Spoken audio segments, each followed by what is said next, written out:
Now, this is breaking news, but Colorado is no stranger to severe weather. We get all kinds of weather, intense snowstorms, you name it, and we've got a unique tool to really help things on out. That is our Viaero camera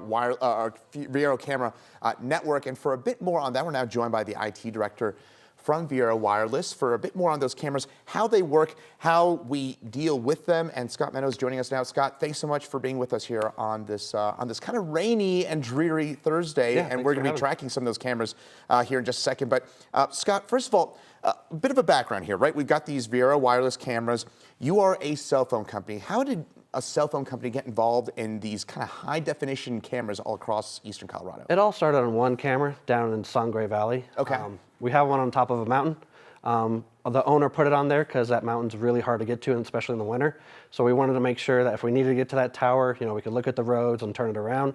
And it all just kind of spun from there. It was a beautiful view of the valley. It was a great camera.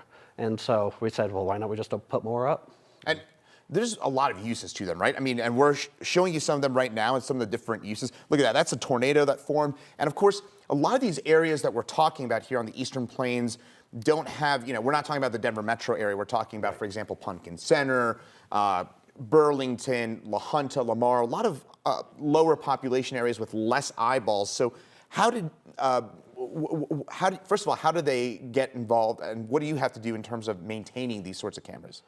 So these cameras, most of them set on top out of 150-foot or 300-foot towers. Wow. So tower crew, we had to kind of come up with a whole apparatus on how to get these to be hung on top of the towers.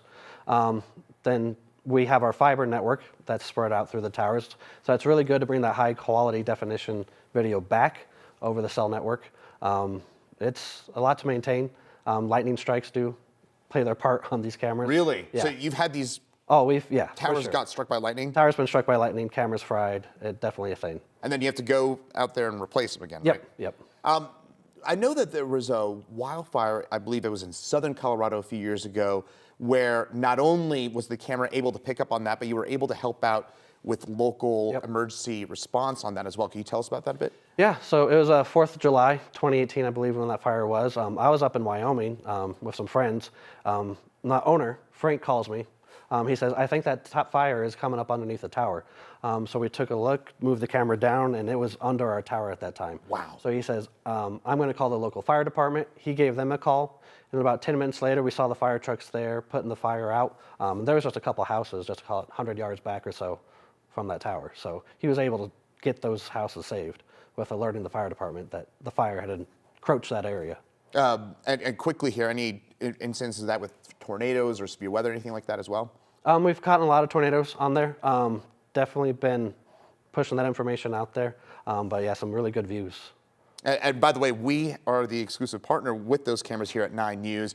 We show you those cameras all the time. You've probably seen them a bunch of times. This is Burlington right now, where it's raining out in Kit Carson County, and Holdridge in Nebraska. These go up into Wyoming and Nebraska as well. So Scott, thank you for everything you do to maintain these cameras, because it seems like anytime there's a lightning strike on the Eastern Plains, which is often breaking news. Right. Yeah, you have to deal with them, so you're the point person. But Scott, thanks so much for allowing us to use those cameras and for maintaining them as well. Absolutely, Chris. Thank you. All right, we'll be right back.